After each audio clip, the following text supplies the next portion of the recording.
bring your ice here? You supervisor? You're here bring the ice? Other safety? I am bring your ice.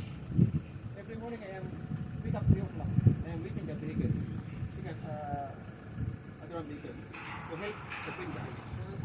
For your ice, you're drinking cold water. What compare? My heart is open for you. I don't accept you go there, okay, work sometimes you will I don't like that. I don't like that. I don't want somebody finish this project. How many people here? 10 people, 80 people. I don't want. After finish this project, all people go in there, one people is all people happy to go